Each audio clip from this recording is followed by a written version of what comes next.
সম্পাদক, comrade local সম্পাদক এবং উপস্থিত অন্যান্য শ্রোতা এবং কমরেডরা, আজ ৭৭তম সাধারণতন্ত্র দিবস। এই ৭৭তম সাধারণতন্ত্র দিবসের সন্ধ্যায় আমরা এখানে সমবেত হয়েছি। আগামী ৩১ তারিখে মাদার ডেয়ারি বাঁচাও যে অভিযান আছে তার সমর্থনে আজকে আমাদের এই পথসভা। আমার পূর্ববর্তী বক্তা বলবার সময় বলেছিলেন মাদার ডেয়ারির ইতিহাসের কথা। 1974 সালে ভারতবর্ষে যে শ্বেত বিপ্লব বা অপারেশন ফ্লাডের দ্বিতীয় পর্যায়ে শুরু হয়েছিল, সেই দ্বিতীয় পর্যায়ের হাত ধরে 1978 সালে কলকাতায় তৈরি হয় মাদার ডেয়ারি ক্যালকাটা, পশ্চিমবঙ্গে তৈরি হয় মাদার ডেয়ারি ক্যালকাটা। বামফ্রন্ট সরকারের মুখ্যমন্ত্রী তখন জ্যোতি বসু। এই জ্যোতি বসু বাস্তবায়িত করেছিলেন এই স্বপ্ন। এই দুগ্ধ বিপ্লবের লক্ষ্য কি ছিল? এই দুগ্ধ বিপ্লবের লক্ষ্য ছিল, ভারতবর্ষ ছিল একটা দুগ্ধে ঘাটতি সম্পন্ন দেশ। সেই ঘাটতির জায়গা থেকে ভারতবর্ষকে দুগ্ধে স্বয়ংসম্পূর্ণ করে তোলার লক্ষ্য ছিল অপারেশন ফ্লাড বা শ্বেত বিপ্লব। আর এই লক্ষ্য নিয়েই পশ্চিমবঙ্গে তৈরি হয়েছিল মাদার ডেয়ারি ক্যালকাটা, যার উৎপাদক ক্ষমতা বাড়তে বাড়তে একটা সময় ৬ লক্ষ লিটার অব্দি পৌঁছে গিয়েছিল। প্রতিদিন ২ লক্ষ লিটার দুধ সংগ্রহ করা হতো সারা রাজ্যের ব্যবসায়ীদের কাছ থেকে। এই দুগ্ধ বিপ্লবের বা শ্বেত বিপ্লবের যেটা লক্ষ্য ছিল যে সারা দেশে সারা রাজ্যে মানুষকে কম খরচায় দুধ পৌঁছে দেওয়া এবং বিক্রেতারা যাতে কোনো মিডলম্যান ছাড়া সরাসরি তাদের দুধ বিক্রি করতে পারেন ন্যায্য মূল্যে, সেটা নিশ্চিত করা। সেই লক্ষ্যে মাদার ডেয়ারি এগিয়ে যায়। একটা সময় তার উৎপাদন ক্ষমতা ৬ লক্ষ লিটার বাড়িয়ে দেওয়া হয়, আর ২০১১ সালের পর থেকে করতে করতে এখন সেটা ৭০-৮০ হাজার লিটারে এসে দাঁড়িয়েছে। উৎপাদন কমা মানে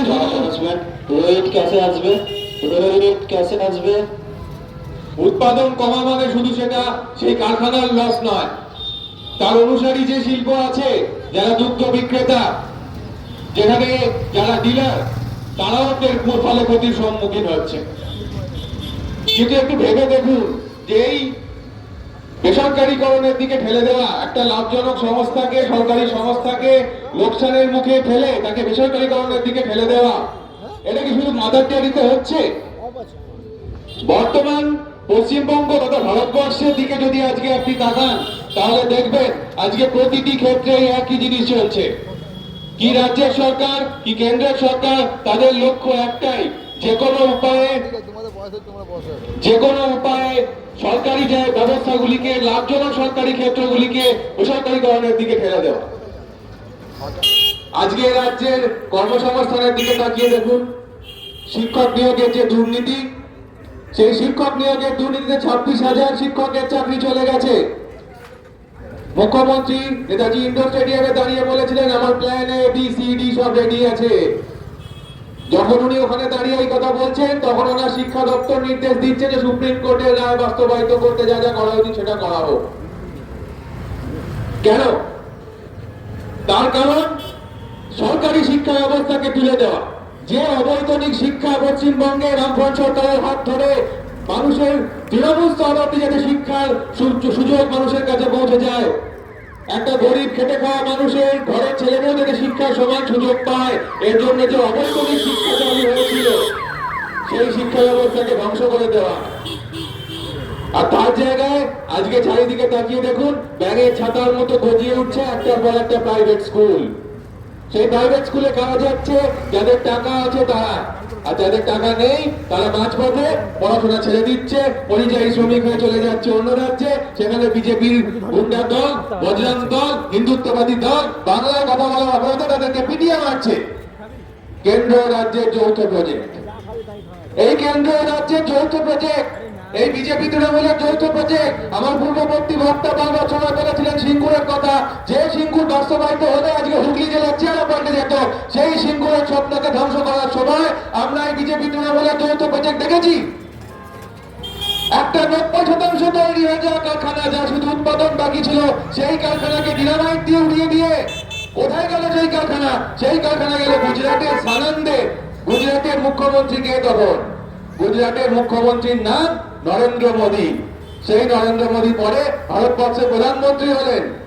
একটার পর একটা জনবিরোধী বিল রেখেছে কেন্দ্রের লোকসভায়। এ রাজ্যের শাসক দল তৃণমূল একটা বিলের বিরোধিতা করেনি, পরোক্ষভাবে সেই বিল পাস করাতে সাহায্য করেছে। কেন্দ্র রাজ্যের যৌথ প্রজেক্ট, এই কেন্দ্র রাজ্যের যৌথ প্রজেক্ট আমরা বারে বারে দেখেছি। সারা পশ্চিমবঙ্গে দুর্নীতির অসংখ্য অভিযোগ। রাজ্যের শাসক দল, তার মাথা মুখ্যমন্ত্রী থেকে শুরু করে তৃণমূল স্তর অব্দি প্রতিটি নেতা, প্রতিটি কর্মী আকণ্ঠ দুর্নীতিতে নিমজ্জিত। আর কার্যক্ষেত্রে কি দেখছি, ইডি যখন তল্লাশিতে যাচ্ছে, মুখ্যমন্ত্রী ঢুকছেন, তার হাত থেকে ফাইল নিয়ে পালিয়ে যাচ্ছে। তারপর তার কি হচ্ছে তার কোনো খবর নেই। ইডি নাকি কোর্টে কেস করেছে, অনেক কিছু হচ্ছে। শুভেন্দু 72 ঘন্টার ডেডলাইন দিয়েছেন, 72 ঘন্টা পেরিয়ে 72 দিন হয়ে যাবে, কোনো সমস্যার সমাধান হবে না, কারণ সেই কেন্দ্র রাজ্যের যৌথ প্রজেক্ট, বিজেপি তৃণমূলের যৌথ প্রজেক্ট। অরবিন্দ কেজরিওয়াল গ্রেপ্তার হন, ঝাড়খণ্ডের মুখ্যমন্ত্রী হেমন্ত সোরেন গ্রেপ্তার হন।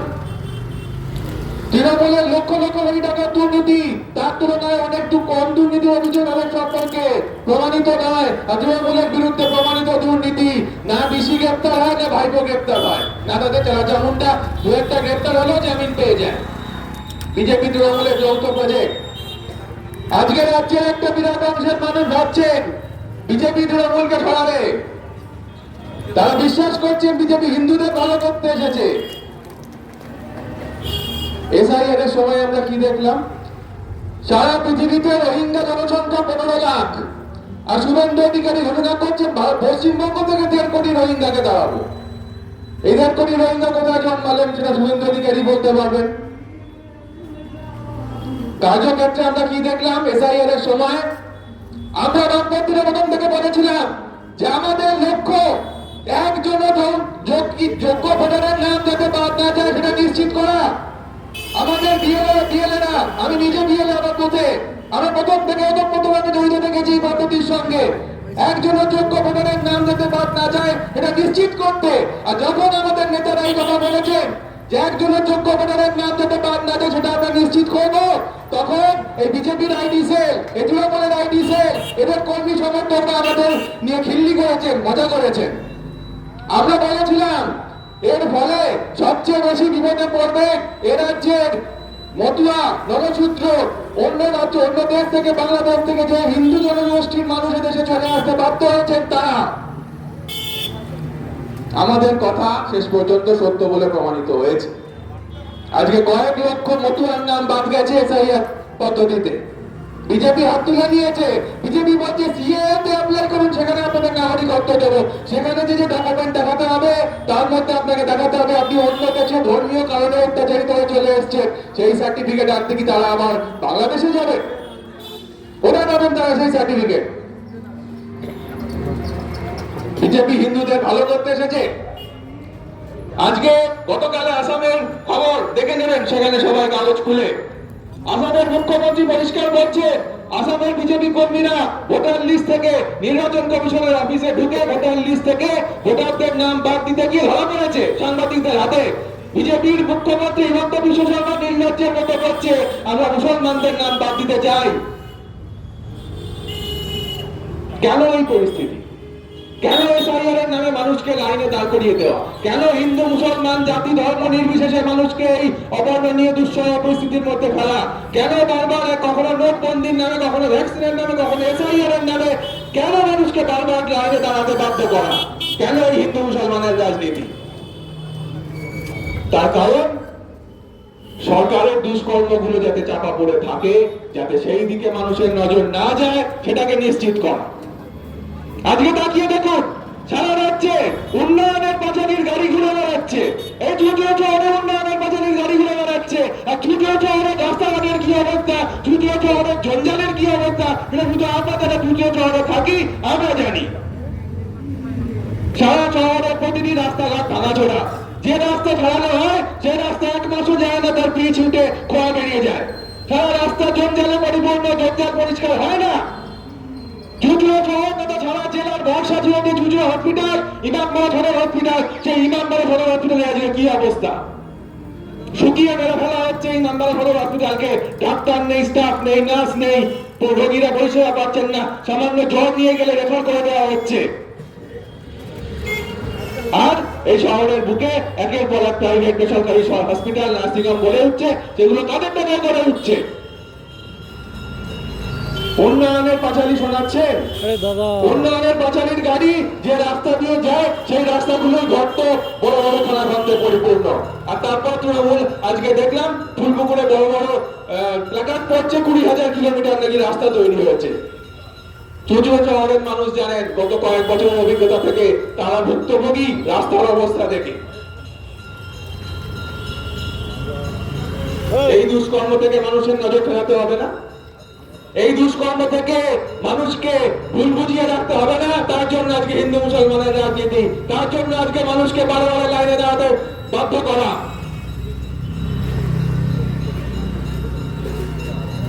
বিজেপির সংগঠন নেই অনেকে বলেন, কিন্তু বিজেপি সংগঠনের তো এটা করে না।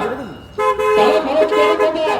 হাজার হাজার লক্ষ লক্ষ কোটি টাকা ইলেকট্রাল বন্ডে নিয়েছে, কোন কোম্পানির থেকে নিয়েছে, যে কোম্পানি জাল ওষুধ তৈরি করতে অভিযুক্ত তাদের থেকে নিয়েছে। আজকে হসপিটাল গুলোতে জাল ওষুধ আসছে, বাংলার হসপিটাল গুলো জাল ওষুধ আসছে, তৃণমূল সেটা জানে না। বিজেপি তৃণমূলের যৌথ প্রজেক্ট। এই ইলেকট্রাল বন্ডের টাকা কোথায় খরচ হচ্ছে? প্রোপাগান্ডা মেশিনারি করতে। নিউজ চ্যানেল গুলো প্রতিটি ইউটিউবে টিভিতে নিউজ চ্যানেল গুলো অষ্টপ্রহর প্রচার করা যাচ্ছে বিজেপির হয়ে নাহলে তৃণমূলের হয়ে। কেন? আজকে সাংবাদিকতা একটা সময় একটা সম্মানজনক পেশা ছিল। বড় বড় সাংবাদিকদের রাজনীতিকরা, প্রধানমন্ত্রী, মুখ্যমন্ত্রীরা সম্মান করতেন। আজকে সেই সাংবাদিকতা পেশা কোথায় নেমেছে? সংবাদ চ্যানেলের অফিসে কীর্তন হচ্ছে, সেটা লাইভ সম্প্রচার হচ্ছে। কেন? মানুষকে এই রাজনীতির পাকে চক্রে ভুলিয়ে রাখা। আমরা যখন বলছি কাজের কথা, শিল্প স্থাপনের কথা, স্বাস্থ্যের কথা, শিক্ষার অধিকারের কথা, সেসব থেকে মানুষকে ভুলিয়ে রাখা। এই যে প্রোপাগান্ডা মেশিনারি, আজকে দেখুন, একটা সময় ছিল যখন বলা হতো, আমার সঙ্গে কিছুদিন আগে একজন বাইরে থাকেন একজন ভদ্রমহিলার কথা হচ্ছিল। একটা জিনিস খেয়াল করলে দেখবেন, যে সমস্ত এনআরআইরা বিদেশে থাকে তারা খুব মোদিভক্ত হয়, আর যে সমস্ত মানুষ রাজ্য ছেড়ে অন্য রাজ্যে গিয়ে থাকছে তাদের একটা বড় অংশ মমতা ব্যানার্জির খুব বড় ভক্ত। কিন্তু তারা কেউ মোদির দেশে এসে থাকবে না, কেউ মমতার রাজ্যে এসে থাকবে না, তারা থাকবে বাইরের রাজ্যে, বাইরের দেশে। তাই তিনি বলছেন, একটা সময় আমাদের সম্পর্কে বলা হতো যে বামপন্থীদের সব বয়স্ক লোকজন, তাদের কোনো তরুণ মুখ নেই। এটা প্রোপাগান্ডা। আনন্দবাজার থেকে শুরু করে সমস্ত সংবাদ মাধ্যমে প্রোপাগান্ডা চালিয়েছে, বামপন্থীদের তো সব বুড়ো লোকজন, ওরা আবার কি দেশের কাজ করবে, সব তো বয়স্ক লোকজন। সেই ভদ্রমহিলা আমাকে সেদিন বলছেন যে আপনাদের তো সেরকম মুখই কেউ নেই, কি নিয়ে আপনারা লড়াই? আমি বললাম, কেন মীনাক্ষী মুখার্জির নাম আপনি শোনেননি? কুলটির কলিয়ারি অঞ্চল থেকে সংগঠন করে লড়াই করে উঠে আসা নেত্রী, সারা বাংলা চষে বেড়াচ্ছেন মীনাক্ষী মুখার্জি, তার নাম শোনেননি? নাকি কলিয়ারির কালো মেয়ে দেশি ভাষায় কথা বলে, সফিস্টিকেটেড নয়, পরিষ্কার জামা কাপড় পরে না বলে তাকে পছন্দ হচ্ছে না? উনি বলছেন, ও দাদা এমন কি বয়স, ছোট্ট বাচ্চা মেয়ে, ও মমতা ব্যানার্জির সঙ্গে কি বলা? একটা সময় আপনারা বলতেন যে বামপন্থীদের তরুণ মুখ নেই, আর আজকে যখন তরুণ মুখ এসেছে, এক ঝাঁক তরুণ নেতা নেত্রীকে সামনে তুলে আনা হয়েছে, তারা সামনে থেকে নেতৃত্ব দিচ্ছে, তারা সামনে থেকে রাজ্যকে এগিয়ে নিয়ে যাওয়ার কাজ করছে, তখন আপনি বলছেন এক 70-80 মহিলা যার নামে অসংখ্য দুর্নীতির অভিযোগ, তার সঙ্গে এরা কি করে লড়াই করবে? কারণ তার নাকি বিরাট অভিজ্ঞতা, তিনি নাকি বিরাট ক্যারিসমেটিক নেত্রী। আর এই প্রোপাগান্ডা কি বলছে? এই নেত্রীকে হটাতে পারে একজন যে দিল্লিতে বসে আছে, তারও 75 বছর বয়স। তাহলে প্রোপাগান্ডা কিরকম দেখুন। প্রোপাগান্ডা একটা সময় আপনাকে বোঝাচ্ছে বামপন্থীদের কোনো তরুণ মুখ নেই, আর যখন তরুণ মুখ আছে তখন সেই প্রোপাগান্ডাই আপনাকে বোঝাচ্ছে এরা ওদের সঙ্গে কি লড়াই করবে, ওই পুরোপুরিরাই জিতবে। এই প্রোপাগান্ডার পেছনে হাজার হাজার লক্ষ লক্ষ কোটি টাকা খরচা করা হচ্ছে। টিভি চ্যানেল, মিডিয়া, ইউটিউব সর্বত্র আপনার মাথায় ঢুকিয়ে দেওয়া হচ্ছে যে বিজেপির প্রতিপক্ষ তৃণমূল আর তৃণমূলের প্রতিপক্ষ বিজেপি। আমরা বলছি এরা কেউ কারোর প্রতিপক্ষ নয়, এরা একটাই দল। আরএসএস এর তৈরি করা পশ্চিমবঙ্গের বামপন্থী সরকারের সময় আরএসএস এর কোন হিন্দুত্ববাদী কোন সাম্প্রদায়িক শক্তির ক্ষমতা ছিল না পশ্চিমবঙ্গের মাটিতে তাদের সাম্প্রদায়িক রাজনীতির চাষ করবে। 77 সালে বামপন্থী সরকার আসার পর থেকে দেশে অসংখ্য দাঙ্গা হয়েছে, 84 শিখ বিরোধী দাঙ্গা ইন্দিরা গান্ধী হত্যার পর, 92 সালে বাবরি মসজিদ ধ্বংসের পর দাঙ্গা, 2002 সালে গুজরাট দাঙ্গার পর সারা দেশ জুড়ে দাঙ্গা। একমাত্র পশ্চিমবঙ্গ ছিল সেই সমস্ত দাঙ্গা থেকে মুক্ত, সমস্ত রকম রাজনৈতিক সাম্প্রদায়িক হিংসা থেকে মুক্ত। পশ্চিমবঙ্গ কি সাম্প্রদায়িক হিংসা দেখেনি? 47-এর দাঙ্গা থেকে শুরু করে একের পর এক দাঙ্গা পশ্চিমবঙ্গে হয়েছে, সাম্প্রদায়িক হিংসার ঘটনা, কিন্তু বামফ্রন্ট সরকার আসার পর থেকে হয়নি। যদি বসু বলেছিলেন দাঙ্গা করতে হলে রং না দেখে গুলি চালানোর কথা, বুদ্ধদেব ভট্টাচার্য বলেছিলেন দাঙ্গা করতে হলে মন্দির মসজিদ করতে হলে মাথা ভেঙে দেওয়ার কথা। আর আজকে সোশ্যাল মিডিয়ায় টিভিতে পরিষ্কার দাঙ্গার উস্কানি, সাম্প্রদায়িক উস্কানি দিচ্ছে, পুলিশ তার বিরুদ্ধে কোনো ব্যবস্থা নিচ্ছে না, অভিযোগ করলেও ব্যবস্থা নেওয়া হচ্ছে। এই যে পরিস্থিতি পশ্চিমবঙ্গে আজকে তৈরি হয়েছে, এর বিরুদ্ধে লড়াই করতে হবে না? এই যে পরিস্থিতি আজকে পশ্চিমবঙ্গে তৈরি হয়েছে, রাজ্যে কাজ নেই, শিক্ষিত বেকার, অশিক্ষিত বেকারের চাকরি নেই, পরিযায়ী শ্রমিক হয়ে একটা সময়ে বাংলার বাইরে থেকে মানুষ আসতো কাজ করতে, আজ বাংলা থেকে বাইরে মানুষ চলে যাচ্ছে কাজ করতে। আর মুখ্যমন্ত্রী বলছেন চপ ভাজুন। চপ ভাজা কোনো খারাপ কাজ নয়, কোনো পেশা ছোট নয়, কোনো পেশাই কিছু চোখে দেখার মতো নয়, আমরা বামপন্থীরা দেখি না। কিন্তু যে ছেলেটা, যে মেয়েটা এমএ পাস করছে, পিএইচডি করছে, বিএড করছে, শিক্ষক হবার, প্রফেসর হবার স্বপ্ন দেখছে, তাকে চটবাজতে বলা অন্যায়। যে ডাক্তার পাস করে বেরিয়ে সরকারি হসপিটালে সার্ভিস দেওয়ার কথা স্বপ্ন দেখছে, সে কাজ পাচ্ছে না, তাকে বেসরকারি হসপিটালে গিয়ে অনেক কম টাকায় অনেক বেশিক্ষণ ডিউটি করতে হচ্ছে, অনেকে পেশা থেকে সরে যাচ্ছে। আর এই শিক্ষিত অশিক্ষিত বেকার যখন অন্য রাজ্যে যাচ্ছে, তখন শুধু বাংলায় কথা বলার জন্য তাদের শুধু মারধর করা হচ্ছে না, তাদেরকে পিটিয়ে মেরে ফেলা হচ্ছে। তাহলে এখান থেকে একটা দল বেকারকে রাজ্য ছাড়তে বাধ্য করবে, আর তারা যখন অন্য রাজ্যে যাবে তখন আরেকটা দল পিটিয়ে আবার সেই দলের দিকে তাদেরকে ঠেলবে। বিজেপি তৃণমূলের যৌথ প্রকল্প।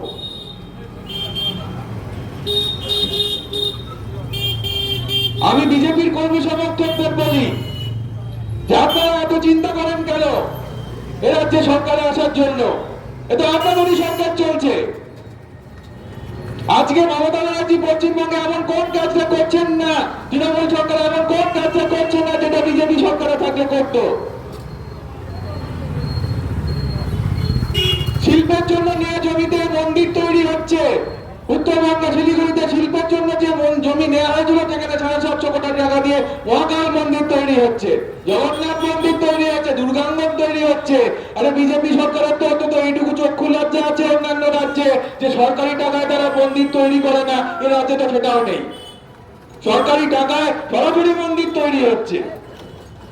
গার্মেন্টস পার্ক তৈরি করার জন্য তৈরি করেছিল, যেটাকে ভাঙবার জন্য, আগুন লাগাবার জন্য তৃণমূল গেছিল। সেখানে এখন সবচেয়ে বড় মন্দিরটা তৈরি হয় নবান্ন নাম দিয়ে, আরএসএস এর দুর্গা সেখানে স্বয়ং অধিষ্ঠিত হয়েছে। তাহলে কোন কাজটা এখন বাংলায় এমন হচ্ছে না এটা বিজেপি থাকলে হতো? বিজেপি এজেন্ডা, আরএসএস এর এজেন্ডা, তাদের থেকে ভালো করে মমতা ব্যানার্জি বাংলায় রূপায়িত করছেন, তৃণমূল সরকার বাংলায় রূপায়িত করছে। সাম্প্রদায়িক রাজনীতি, ধর্মের রাজনীতির চাষ, এইসব। যদি আমার পূর্ববর্তী বক্তব্য ছিলেন জ্যোতি বসু বলেছিলেন যে তৃণমূলের সবচেয়ে বড় অপরাধ তারা বিজেপিকে রাজ্যে নিয়ে এসেছে। ঠিক কথা, তৃণমূলের হাত ধরে রাজ্যে বিজেপির আলোচনা মমতা ব্যানার্জি বলেছিলেন বিজেপিকে ফ্রন্টে এনে লড়বো। সেই কাগজের ছবি, সেই পেপার কাটিং এর ছবি এখনো ইন্টারনেটে পাওয়া যায়। আর সেই বিজেপিকে এনে পশ্চিমবঙ্গে সাম্প্রদায়িকতার চাষ শুরু। আজকে একটা দল মুসলিমদের রক্ষা করতে সাজছে, একটা দল হিন্দুদের রক্ষা করতে সাজছে, আর তার সঙ্গে তলিয়ে যাচ্ছে শিক্ষিত বেকারের স্বপ্ন, অশিক্ষিত বেকারের কাজ পাওয়ার আশা। রাজ্যে শিক্ষা, স্বাস্থ্য, কর্মসংস্থান, শিল্পায়ন সবকিছু। বামফ্রন্ট সরকারের বিরুদ্ধে অভিযোগ ছিল, সাচার কমিটি দেখিয়ে মমতা ব্যানার্জি অনেক প্রচার করেছিলেন মুসলিমদের কোনো উন্নয়ন হয়নি। আজকে মুসলিমদের কোন উন্নয়ন হয়েছে? মাদ্রাসা শিক্ষা বোর্ডের কি অবস্থা? মুসলিম সম্প্রদায়ের মধ্যে শিক্ষা বিস্তারের কি অবস্থা? বাল্য বিবাহের কি অবস্থা? লক্ষ্মীর ভান্ডার দেওয়ার কথা হচ্ছে, আজকে দেখুন তৃণমূল ভোটের প্রচার করতে যাচ্ছে যখন তাদের বলবার মতো কিছু নেই, শুধু লক্ষ্মীর ভান্ডার। বৃন্দাগাড়াতে এখন সর্বভারতীয় মহিলা সমিতি সর্বভারতীয় সম্মেলন চলছে। আমি বাড়ি থেকে আসার আগে বৃন্দাগাড়াদের ভিডিও দেখছিলাম। বৃন্দাগাড়া সেখানে বলছেন এদেশে মহিলাদের সরাসরি যে টাকা দেওয়া হচ্ছে সেটা কোনো দয়ার দান নয়, সেটা তাদের অধিকার। একটা বড় অংশের মহিলা এদেশে বিনা পয়সায় কাজ করতে বাধ্য হন, সংগঠিত অসংগঠিত ক্ষেত্রে। বলা হয় মহিলারা অর্ধেক আকাশ, কিন্তু মহিলারা তার থেকেও অনেক বেশি। বৃন্দাগাড়াদের কথা, আমার কথা নয়। উনি বলছেন এই যে টাকা দেওয়া হচ্ছে এটা তাদের অধিকার, এটা কোনো দয়ার দান নয়। পশ্চিমবঙ্গের মুখ্যমন্ত্রী যে বলছেন আমাদের ভোট না দিলে লক্ষ্মীর ভান্ডার পাবেন না, কারণ বাবার টাকা নয় লক্ষ্মীর ভান্ডারের টাকা, আমার আপনার ট্যাক্সের টাকা। আমরা যে প্রত্যক্ষ অপ্রত্যক্ষ কর দিচ্ছি সেই ট্যাক্সের টাকা থেকে দেওয়া হচ্ছে লক্ষ্মীর ভান্ডারের টাকা। কোন চুরির টাকা, কোন পাবলিক মানি ঝাড়ার টাকা থেকে টাকা দেওয়া হচ্ছে না। আমার আপনার ট্যাক্সের টাকা, সেই টাকা থেকে লক্ষ্মীর ভান্ডার দেওয়া হচ্ছে। এটা কারো দয়ার দান নয়, এটা তাদের অধিকার।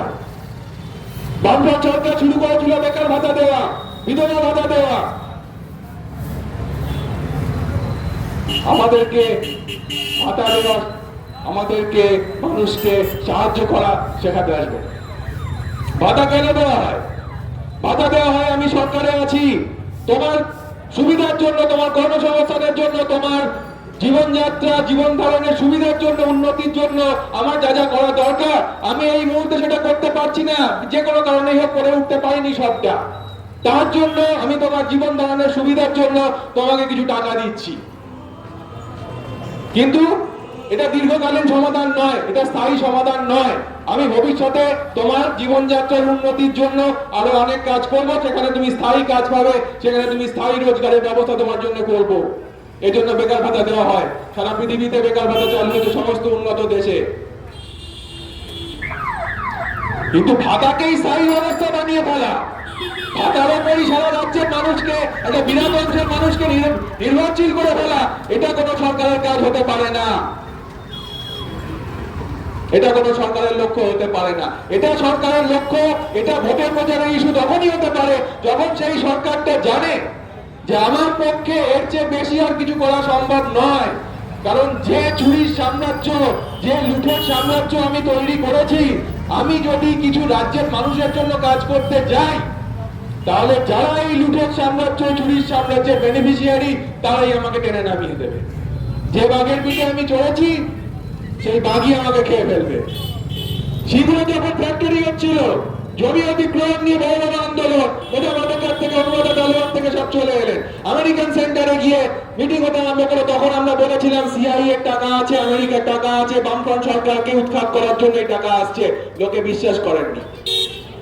হিলারি ক্লিন্টন তৎকালীন বিদেশ সচিব পশ্চিমবঙ্গে একটা অঙ্গরাজ্যের মুখ্যমন্ত্রীর সঙ্গে মিটিং করতে এসেছিলেন। কেন? আমরা জানি না, রাজ্যের মানুষ জানেন না, বোঝেন না। যখন সিঙ্গুর আন্দোলন হচ্ছে তখন আমরা বারে বারে বলার চেষ্টা করেছিলাম যে জমি অধিগ্রহণ নিয়ে যদি আমাদের ভুল থাকে সেটা নিয়ে আলোচনা করুন। বুঝতে ভট্টাচার্য বলেছিলেন কিন্তু ফ্যাক্টরিটা হতে দিন, কারণ এই ফ্যাক্টরি যদি না হয়, একটা তৈরি হয়ে যাওয়া ফ্যাক্টরি যদি বিফলে যায়, তাহলে এই রাজ্যে শিল্পায়নের সম্ভাবনায় বেকার যুবক যুবতীর স্বপ্নে এটা দীর্ঘস্থায়ী একটা কালো ছায়া নেমে আসবে। আজকে দেখুন, আমার মনে আছে সুব্রত মুখার্জি যখন ভাঙা গলায় কোন একটা টিভি চ্যানেলে বসে বসে বলেছিলেন একটা টাটা ন্যানো গেলে কি হবে, 1001টা কোম্পানি আছে, বিশ্বায়নের যুগ, আরো 1001টা কোম্পানি চলে আসবে, একটা ন্যানো গেলে একটা ফ্যানও আসবে।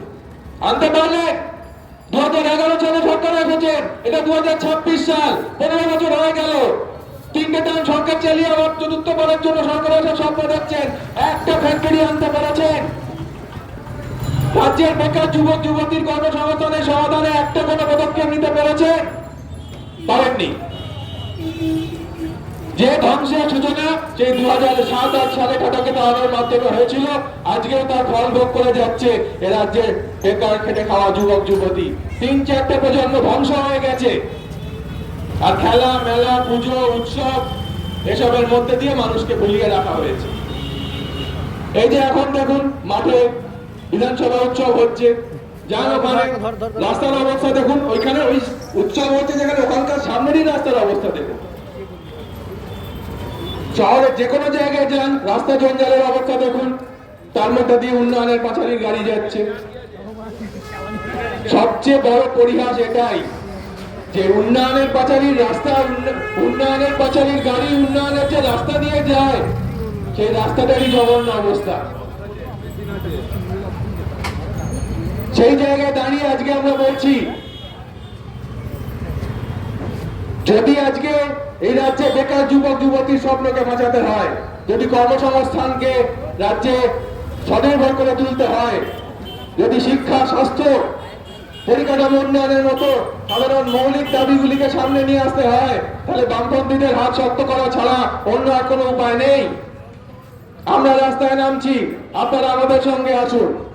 যদি মনে করে থাকেন আমার লড়াইটা অন্য কেউ লড়ে দেবে, তাহলে সেটা হয় না। নিজের লড়াইটা সবসময় নিজেকেই লড়তে হয়। আমরা সেই লড়াইটা লড়ছি, আমরা রাস্তায় নামছি, আমরা মাদার টেরি বাজাতে রাস্তায় নামছি, আমরা রাজ্যকে বাজাতে রাস্তায় নামছি, আমরা রাজ্যের বেকার যুবক যুবতী, খেটে খাওয়া মানুষের স্বপ্নকে, তাদের অধিকারকে বাজাতে রাস্তায় নামছি। আমাদের সঙ্গে না। আমি আর দীর্ঘায়িত করবো না, আমার পরে আরো বক্তারা আছেন, তারা বলবে। শুধু এইটুকুই বলবো, একটা দীর্ঘ সময় চলে গেছে, রাজ্যটা শ্মশানে পরিণত হয়েছে। একটা রাজ্যকে যতটা শুষে নেওয়া যায় শুষে নেওয়া হয়েছে, রাজ্যটা ছিবড়ে হয়ে গেছে। এখন সেই ছিবড়েটাকে চুষে যাচ্ছে, যদি সেখান থেকে আরো কিছু পাওয়া যায়। এই পরিস্থিতির পরিবর্তন করতে হলে বামপন্থীদের হাত শক্ত করতেই হবে, এছাড়া আর কোনো বিকল্প নেই। কোন তৃণমূল বিজেপিকে তাড়াবে না, আটকাবে না, কোন বিজেপি তৃণমূলকে তাড়াবে না। এই দুটো দলকে তাড়াতে পারে একমাত্র বামপন্থীরা। সেই লক্ষ্যে বামপন্থীরা কাজ করছে, সেই লক্ষ্যে আগামী দিনেও আমরা কাজ করব। আপনাকে ভাবতে হবে, আপনি আমাদের এই লড়াইয়ের পাশে থাকবেন কিনা। ইনকিলাব জিন্দাবাদ।